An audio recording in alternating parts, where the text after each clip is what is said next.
such a beautiful nap.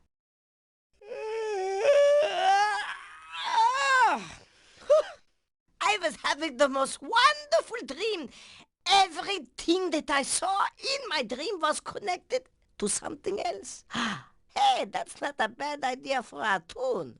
Hit it, fellas. Okay, everybody, gather around because I have something very important to tell you that will change the way you see the world you live in. The song I'm about to sing will teach you about everything.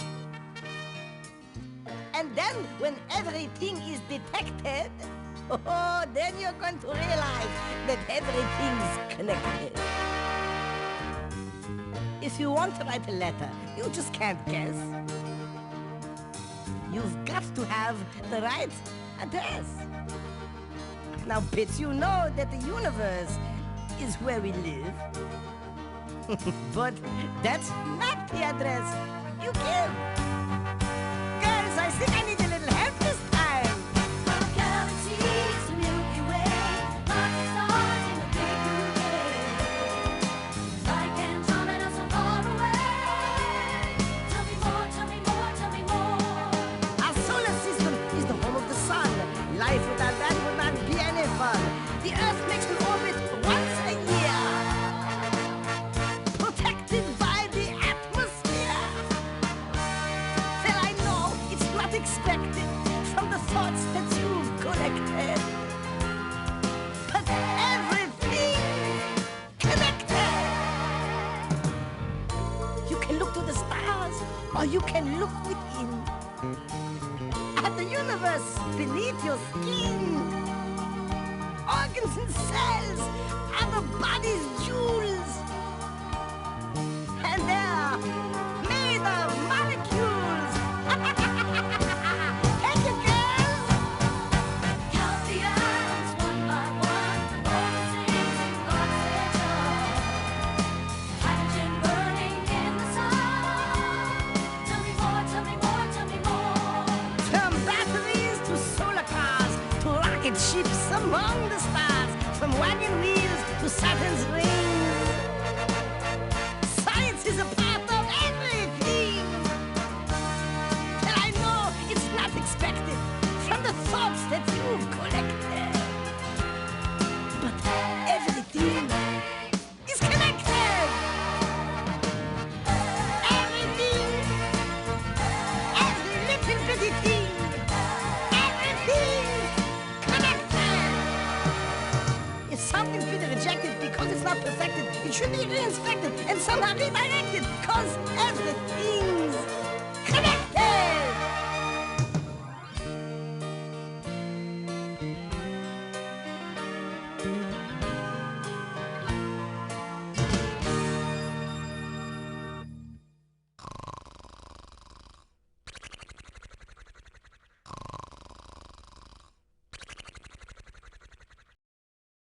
First automobile.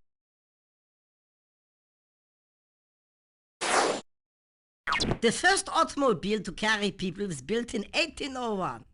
Before that, I don't know what they carried around. In 1909, Henry Ford rolled out the first Model T. This was the first car to be mass-produced on an assembly line using interchangeable parts.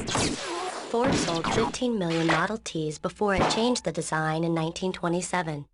In 1909, a car cost you $950, and that went down to $290 by 1926. The standardization process made car parts interchangeable, which meant that they could be assembled faster and easier. This made them a lot cheaper to buy. Want to hear something strange?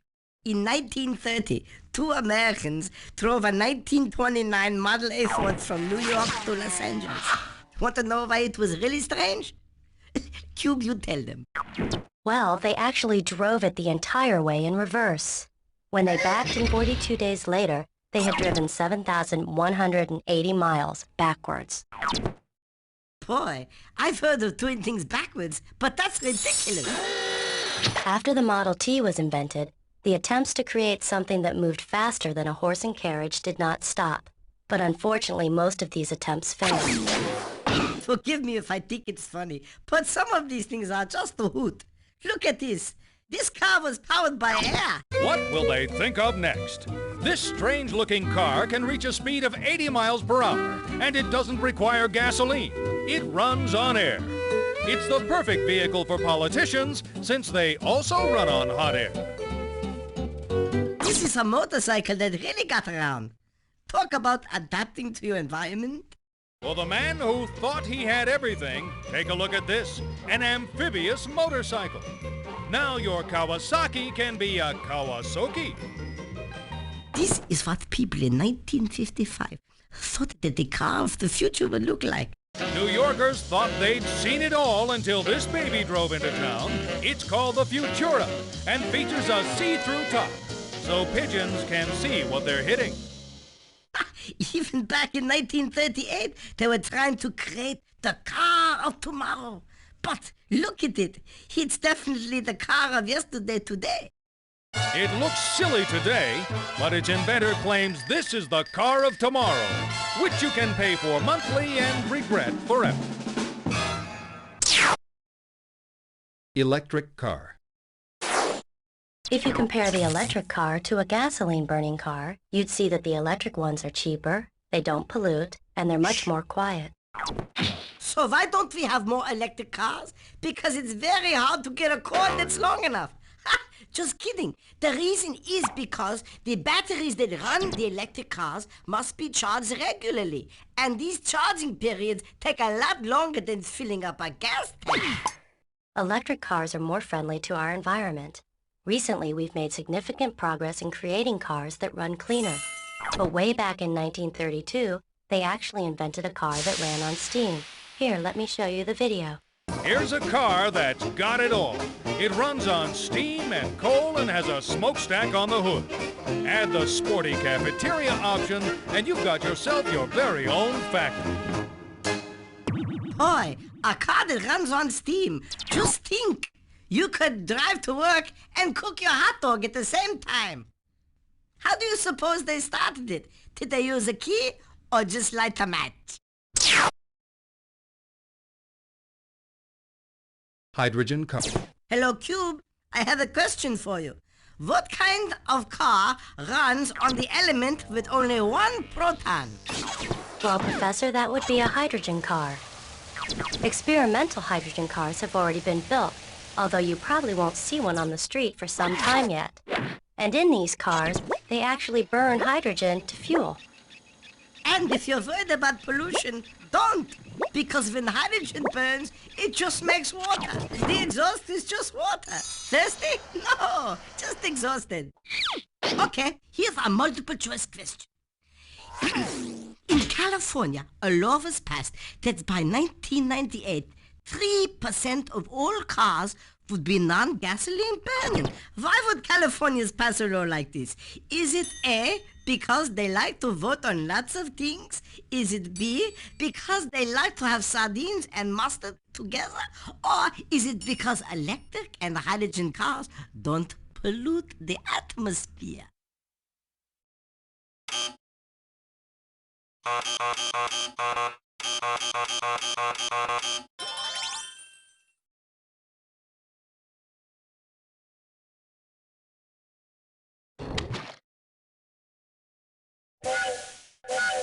Print shop.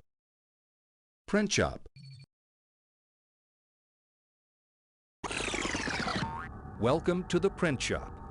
This is where you can print out more than 100 fun activities, such as greeting cards, games, paper airplanes, and experiments. Choose from the 8 categories of the main print menu. Digestive game.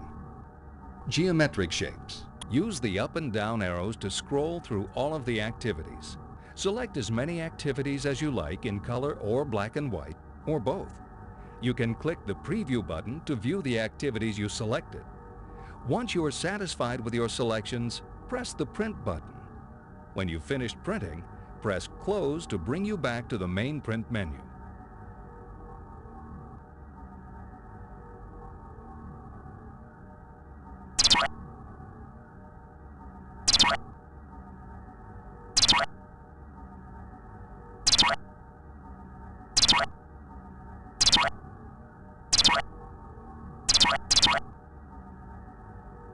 Or use the up and down arrows to scroll through all of the activities. Select as many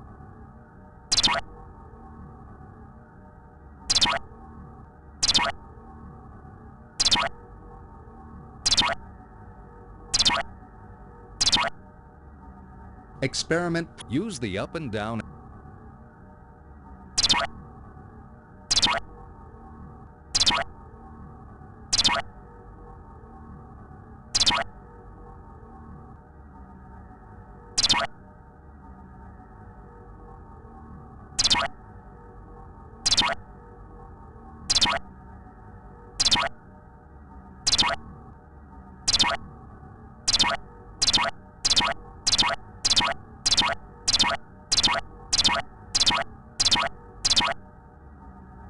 experiment printout.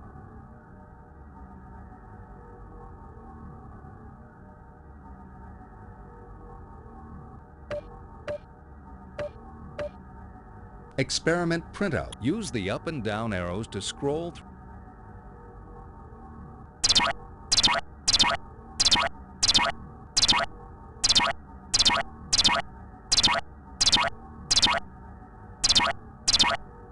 Experiment. Use the up and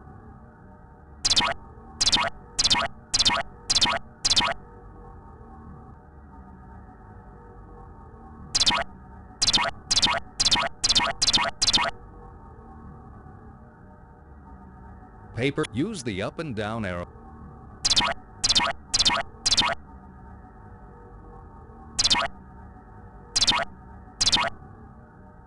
Use the up and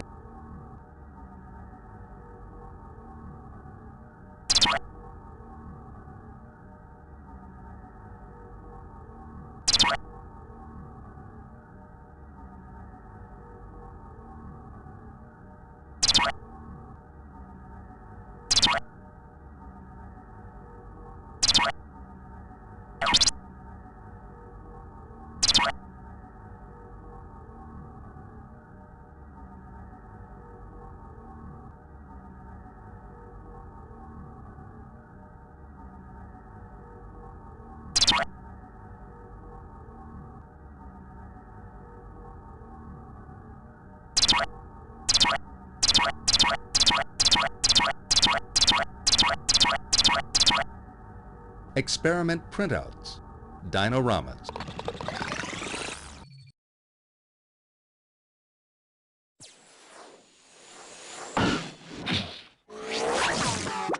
Since you've been here before, I think you know what to do.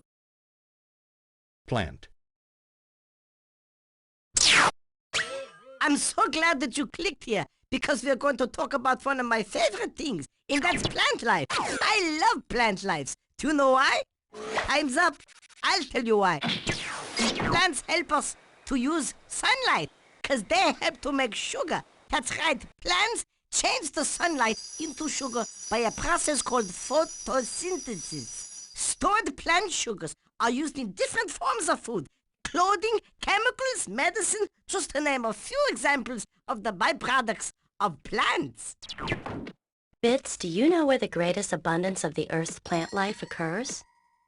No, Pete, it's not in the salad bar. Plus, those are croutons. It actually occurs in the oceans. Almost 85% of the plants on Earth are aquatic. Gee, they should put salad bars in the ocean. Seaweed bars for sushi freaks who can't go out at night because they're agoraphobic. Print shop.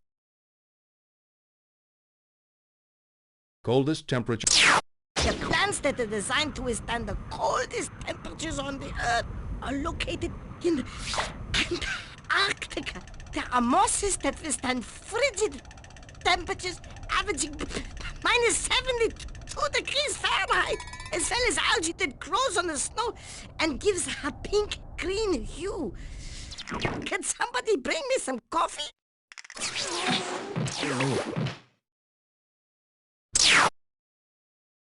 Carnivorous. The Venus flytrap is one of several carnivorous plants, including the sundew and the pitcher plant.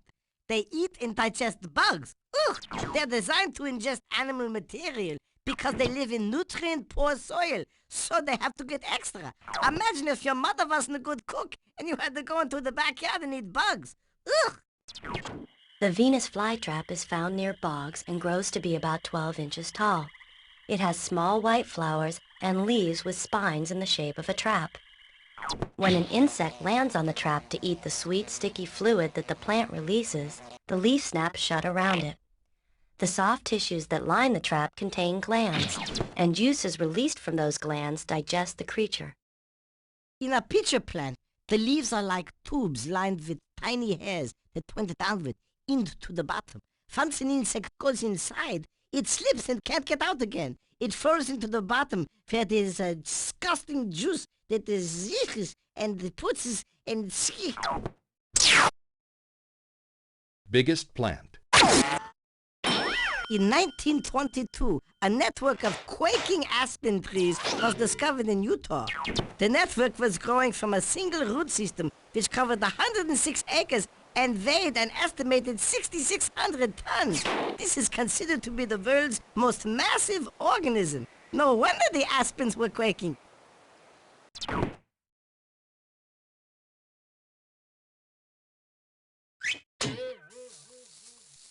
Print shop. Smallest plant. The smallest flowering and fruiting plant is the floating aquatic duckweed. It weighs 1/1000th of an ounce, and its fruit, which is a little tiny thing, only weighs 1/400,000th of an ounce. It's the perfect fruit for someone who's on a weight reduction plan. Flowering plants, which are called angiosperms, are the dominant form of plant life on Earth. Although about 230,000 species are known, many unknowns are still remaining. Print shop. Fastest growth. The fastest growing plant in the world is bamboo. Some species of bamboo have been known to grow 3 feet in one day. That's why it's important to never take a nap directly above a bunch of growing bamboo. It may be a boo-boo over the bamboo. You might also be interested to know that bamboo is actually a grass. It is used all over the world to build houses and rafts and bridges and mats and hats and all sorts of things for your cat.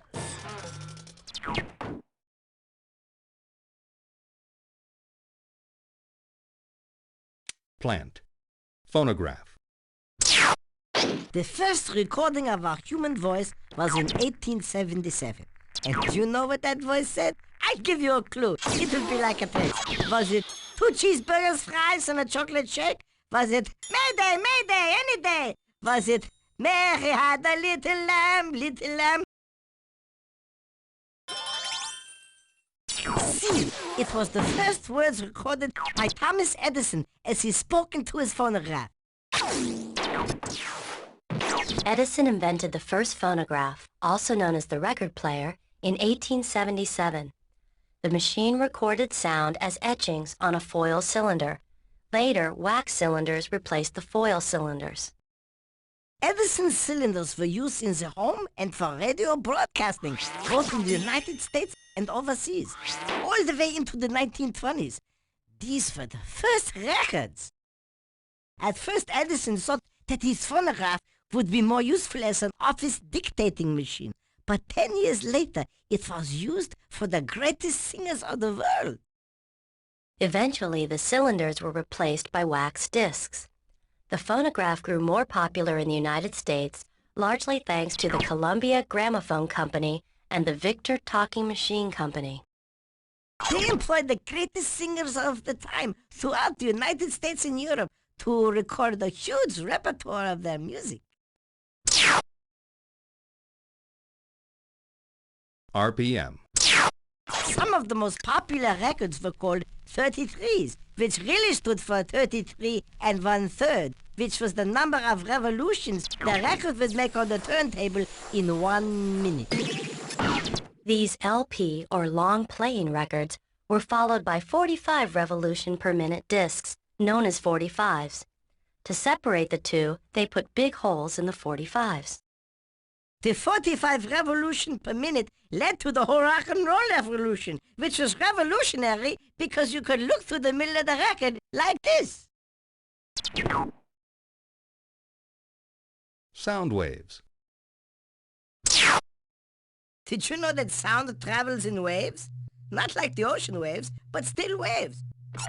Sound travels faster in water than it does in air. This is because water is denser than air. That means that the molecules are closer together, so the sound waves can vibrate more actively.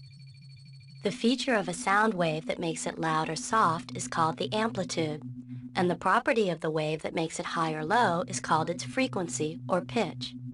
By changing amplitude and frequency, we can synthesize sound.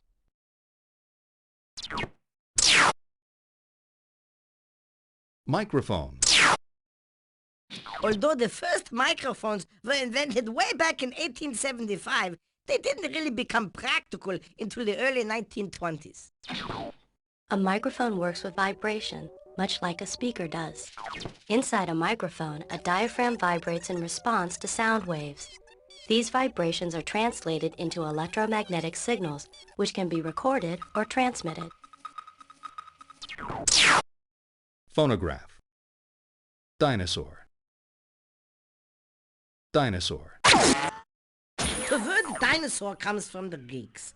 It means terrible lizard, and it refers to the large extinct reptiles that used to live here on the Earth 230 to 65 million years ago. If you're a dinosaur, you didn't think you were terrible. You probably thought you were pretty cool. Just because the name terrible lizard means dinosaur doesn't mean that dinosaurs weren't a lot like people. That might be a new theory, Professor. You know, there were all sizes of dinosaurs. Big ones and little ones. Some that ran and some that walked. And some that were mean and some that not too mean at all. Well, okay, they were all pretty mean, but they didn't all eat other creatures. That's true. Some just ate plants. In fact, the plant eaters were the largest dinosaurs. Well, so much for the theory that eating salads can help you lose weight. We know that the last dinosaurs died out 65 million years ago. They ruled the world for more than 160 million years. 160 million years! That is a very long time, especially when you consider that human fossils have only been around for 3.8 million years. The first dinosaur remains to be discovered consisted of a few teeth and bones. They were found in Sussex, England in 1822. Some of the earliest findings were actually believed by people to be monsters and demons. Tell them about that, Q. Some ancient people thought that the enormous fossil bones they stumbled upon were the remains of dragons and giants. As late as 1725, one German scientist thought that he had proven the existence of Noah's Ark and the Great Flood with a fossil he had been studying. He suggested that the fossil had come from the skeleton of a person who had drowned in the Great Flood. Later, that fossil proved to be the remains of a giant salamander. A giant salamander!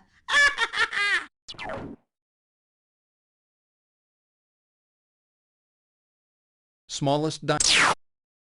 Contrary to how we usually think of them, not all dinosaurs were huge. In fact, some were no larger than a chicken. A dinosaur Compsognathus, for example, was only 29.5 inches long and weighed just 15 pounds. Here, boy! Largest dinosaur. The first dinosaurs were small and lightly built, but over millions of years they grew to colossal sizes. Some dinosaurs were so big they could have eaten dinner from the roof of a 3-story building. Plant-eating dinosaurs were the largest, reaching up to 100 feet in length and weighing up to 160,000 pounds. The meat-eaters tended to be smaller and ran on their hind legs. The largest dinosaurs of all belonged to the family of sauropods. They were the big, long-necked, plant-eating dinosaurs like Apatosaurus and Brachiosaurus. Just to say that makes my throat itch. Brachiosaurus. Brachiosaurus. Cube, get me some water. Right away, Professor. Boy, sometimes you gotta drink. As a matter of fact, all times. You should have 8 glasses of water a day. Fiercest Tyrannosaurus rex was the last of the carnivores. He's certainly thought to be the most ferocious of all the dinosaurs. I think both his bark and his bite was pretty mean. Although he wasn't the biggest of the dinosaurs, T-Rex was an average of 50 feet long and 18 feet high. That means if he were to come up to your house, his knee would be in line with your first floor window. Tyrannosaurus rex had an enormous 5-foot-long head and extremely powerful jaws with sharp teeth the size of heavy butcher knives. If he'd been alive when humans were around, he could probably have swallowed one of them whole. Here's a multiple choice question. What's another word for meat eating? Is it A, biff, B, stewy, or C, carnivorous?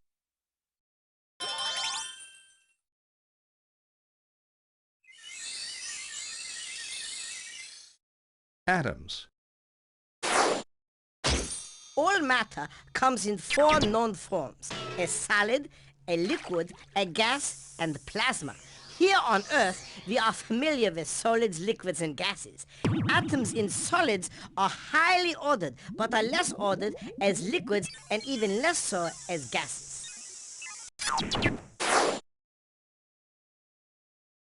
Periodic table. Each element in the periodic chart has an abbreviated symbol, so when the chemists are working with them, they don't have to write out the whole chemical. Some are easy, like H for hydrogen, C for carbon, and O for oxygen. Others are a little more tricky, like AU for gold and HG for mercury. Every element in the periodic table has its own unique character, but if you arrange elements according to the size of their atoms, you begin to see some patterns. This is what makes the periodic table of the elements so brilliant. It arranges elements in rows of ascending order according to the atomic number.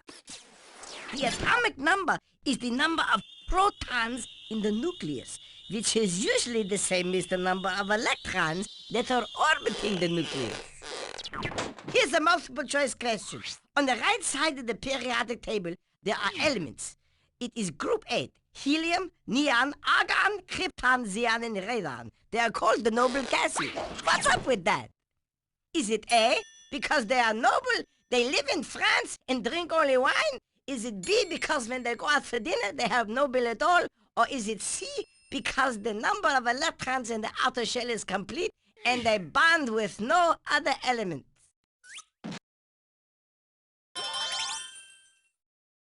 Cool! Dude, you are cooking now! Synthetic. The chances of you knowing someone who owns something synthetic is pretty good. As a matter of fact, there's a good chance you're wearing something synthetic right now. Synthetics like plastic and nylon do not occur naturally in nature. Scientists have to make them. Cube can show you some examples. Firemen can breathe a little easier now that they can dress for success in asbestos suits. Looks like complete safety is in the cards for these firefighters. Well done, boys. From the fashion capitals of Europe come this season's chic new style, oui, cellophane dresses. They not only look good, but also seal in freshness. These women have been refrigerated for 2 weeks and still haven't gone bad. Science marches on. In a Pasadena, California lab, something called elastic water has been created. Here a student is using a scissor to cut the water.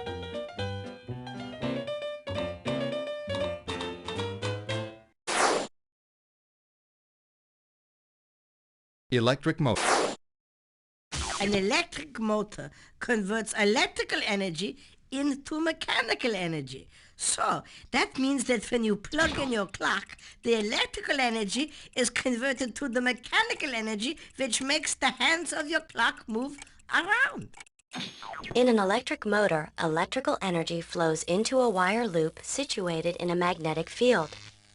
The interaction of the electrical energy and the magnetic field moves the armature, which spins the shaft around. The shaft goes outside the motor, and its spinning is mechanical energy. That's right. So the reaction between the electromagnetic field and the armature keeps getting pushed and pushed and pushed, which turns the armature, and then that can be attached to gears or axles to drive wheels or lift water or do anything you want. Generator. Generator. A generator works on the same principle as a motor, except it's in reverse. In the motor, we translate electricity into motion, but in the generator, we translate motion into electricity. Steam engine.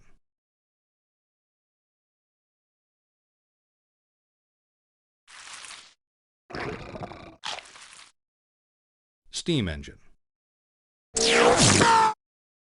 A lot of you may say, a steam engine, that's easy. It runs on steam. Well, that's true, but it's a little more complicated. Right, Cube? That's right, Professor. The steam engine came long before electricity and relies on heat energy. Water is placed in a container called a boiler. Down below, flames from burning wood, charcoal, or oil heat the water to produce steam. Sometimes I like to take a steam bath. I sit in a room with other people and sweat, but that's a different story. Continue, Cube. Of course, Professor. Pressure builds in the container and is diverted to drive pistons that turn a crankshaft. The crankshaft can be hooked up to drive wheels or factory production points.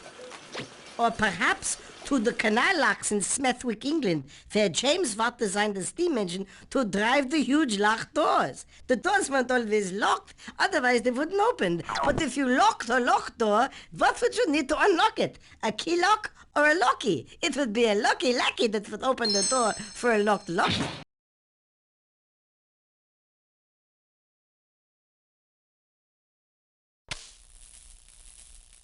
Diesel engine. Cube, follow me on this one. We can talk about diesel engines, or we can talk about internal combustion engines. Let's see.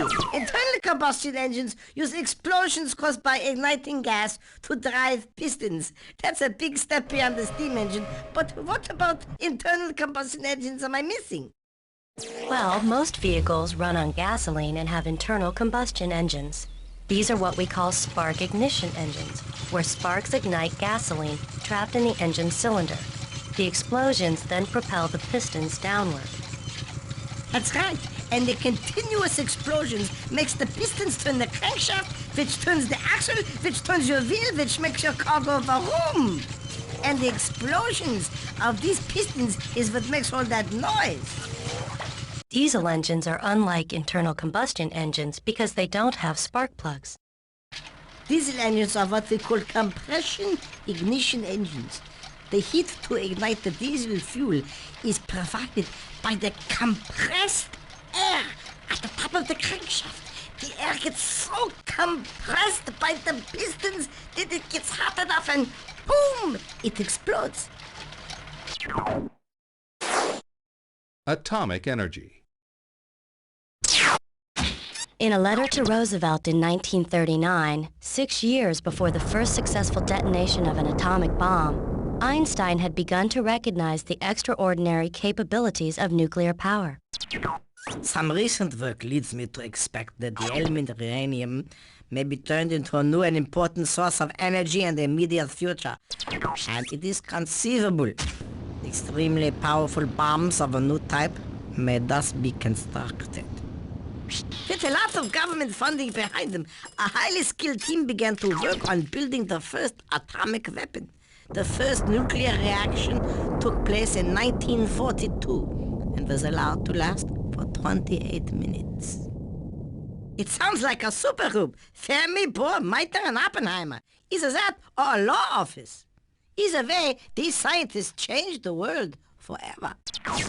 By 1945, the work of the world's most renowned physicists had come together. Enrico Fermi, Niels Bohr, Lise Meitner, Robert Oppenheimer, and several others had succeeded in creating the first atomic bomb. Electric motor. Flashlight. A flashlight in the daytime doesn't seem that helpful, but at night it can be invaluable. The flashlight was invented to focus and point light in a specific direction, not to mention to see in the dark. Without batteries, the flashlight won't work. Unless you have a solar-powered flashlight, and then it would only work in the day, when you don't need it. To find out more, click on batteries. Battery. The first battery was invented by Count Alessandro Volta in 1800, using copper and zinc discs for electrodes and salt-soaked cloth to act as the electrolyte. The electrodes are solid. They conduct electricity. The electrolyte is a liquid, and it conducts electricity between the electrodes. It also stores electricity. Named after Count Volta, the volt is used to express an electrical unit. Today, the modern batteries in our flashlight, for example, are known as dry cells. The carbon rod is the positive electrode, otherwise called the cathode. The zinc casing is the negative electrode, otherwise called the anode. Ammonium chloride paste is the electrolyte, through which the current flows. It runs out of the negative terminal into the source and then back to the positive terminal. It has been said that some very unusual batteries were found near Baghdad, supposedly 2,000 years ago, and that they were capable of generating 1/2 volt of electricity. No formal explanation for their origin has been confirmed. Maybe they wanted them for electric insect trap. They could have done better to put lightning in a jar. One flash of lightning can have the voltage of 50 million batteries. Flashlight. Fossil. A fossil is any trace of a plant or an animal that has somehow been preserved in time. Some of the oldest fossils that can be seen with the naked eye date back 3.5 billion years. They are the remains of one-cell algae called stomatolites. If you were having a birthday party for a stomatolite, it would be 3.5 billion candles on the cake. So I hope he blows it out soon, because it's getting hot in here. Fossils provide us with an evolutionary record of life on Earth.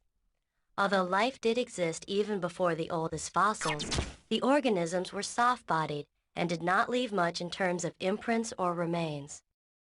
It wasn't until the Paleozoic era, which was 570 million years ago, that creatures with skeletal parts and hard shells began to emerge. It was only then when we could find fossils, because there was something substantial to remain that we could find later. A fossil can be a piece of bone, wood, or other material that has been replaced, atom, by minerals. It can also be a natural mold or cast of an organism, the imprint of an ancient creature, or an insect that has been trapped in the resin of a tree called amber. Plant fossil.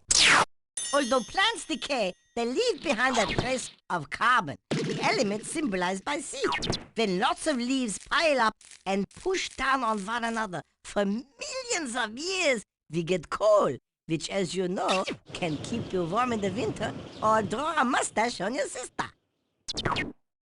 Insect fossil. Some of the most complete fossils ever discovered are the little insect bodies that have been preserved in resin from trees or amber. One fossilized species of insect is related to the modern dragonfly. It has a wingspread of more than 2 feet.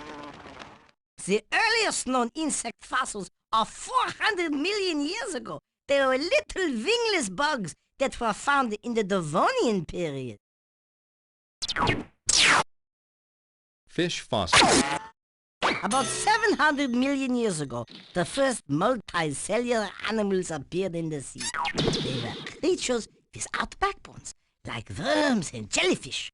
Then, about 500 million years ago, new animals populated the oceans.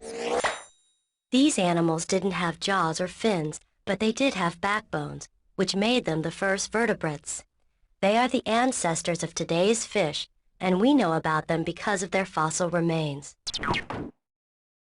Tooth bone fossil.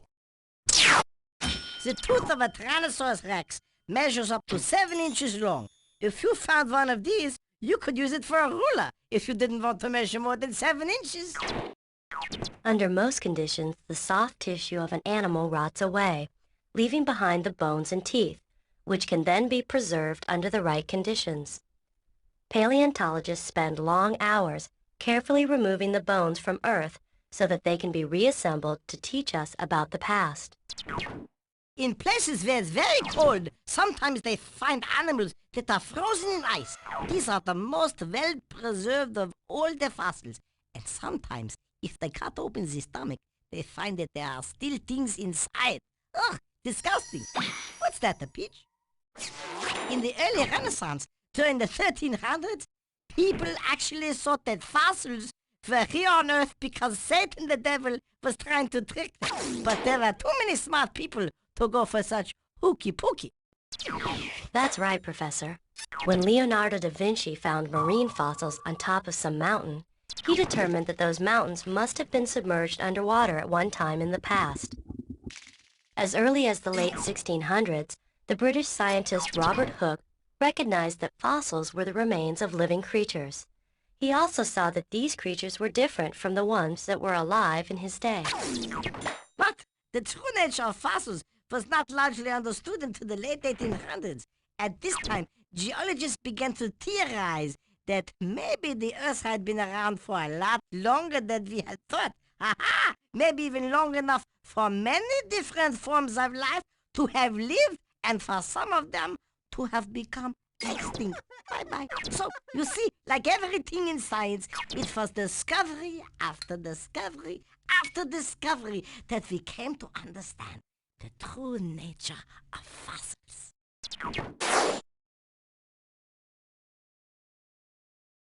Light bulb. In 1879, Thomas Edison invented the incandescent light bulb. Thanks, Thomas!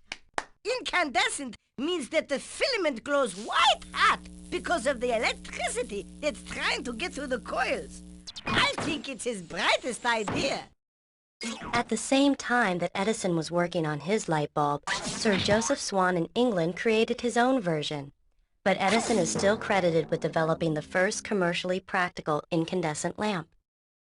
Did you know that Thomas Edison only went to school for 3 months? That was it. When he was 12 years old, he quit school and began selling newspapers. Sounds like an easy life. But remember, Thomas Edison said, genius is 99% perspiration and 1% inspiration. That's a lot of showering time. If you would like to learn more about Thomas Edison and his life, you can find out about him in the theater.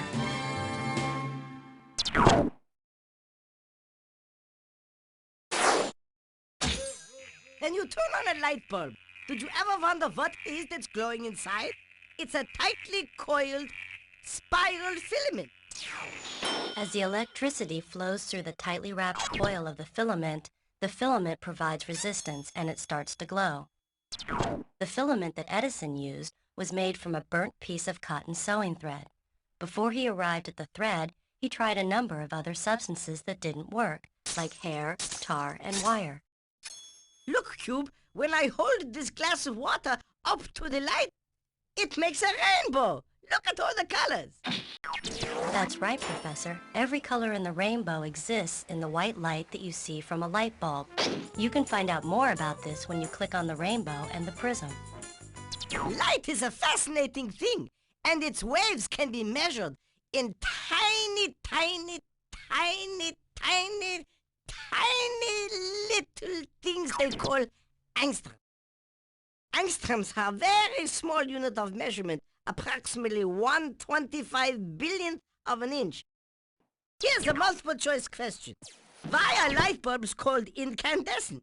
Is it A, because whenever they get incandescent, they can't see what the dentist is doing? Or is it B, because when they're incandescent, they can't take the can back to the descent? Or is it C, incandescent means light produced by heating?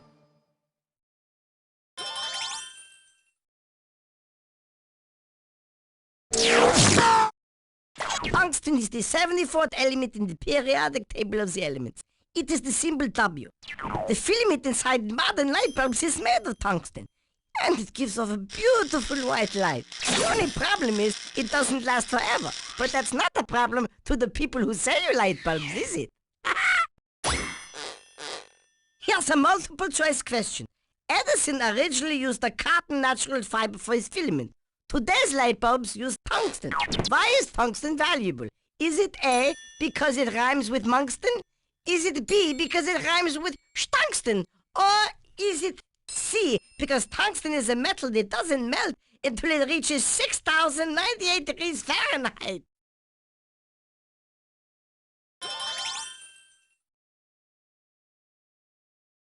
Rainbow. Not only is the rainbow beautiful, but it shows us that light is made of many beautiful colors, and each has a different frequency. Just like the stations on your radio dial, or like the notes on a scale, the colors of the rainbow are red, orange, yellow, green, blue, indigo, and violet. Rainbows are special because we don't get to see them every day. You can only see them after you've had a bologna sandwich. Ah, you're right. That's not the truth. You can only see them at the end of a rainstorm or in the spray of a waterfall. This is because when the sunlight enters a raindrop, the water bends the white light into colored light and then reflects the color back out towards your eye. But you have to be standing in just the right place so that the angle between you and the droplet and the sun is equivalent to between 40 and 42 degrees. Prism. A prism is a triangle-shaped piece of glass that bends light waves differently depending on the wavelength of the light. The droplets of water in a rainbow act just like little prisms, and they break the light down into the colors of the rainbow. Do you know who first explained this phenomenon of rainbows and prisms? Tell us, Cube. It was Sir Isaac Newton, 1666. That is correct. And tell me, what is different about a ray of red light and a ray of violet light? Why are they different? Two factors determine the color of the light, the wavelength and the frequency. The amount that light is bent when it strikes a raindrop or a prism depends upon its wavelength. For example, violet light is bent more than the red light. That is right. And when you look at an object that is red, it is red because the red frequencies are being bounced back to your eye, and all the other colors are being absorbed. When you look at a black object, it looks black to you because it's absorbing all of the colors of the spectrum. And something that's white is reflecting all the colors of the spectrum. It's just as easy as 1, 2, 3. Light wave theory. In the early part of the 20th century, a great debate took place about the nature of light. It is impossible to see light being created at the subatomic level. So scientists have spent a great deal of time speculating as to what must be occurring by looking at how light behaves in our world. Scientists noticed that light sometimes behaves like a particle and sometimes behaves like a wave. Very confusing. Let me tell you more about this. When light behaves as a particle, it's like shooting ping-pong balls against a wall. The ping-pong balls can bounce off the wall just like light can bounce off a mirror. But when light behaves as a wave, it's like dropping a rock into a swimming pool, and little waves emanate out from the point of entry. So you see, light can behave as a particle or as a wave. Light bulb.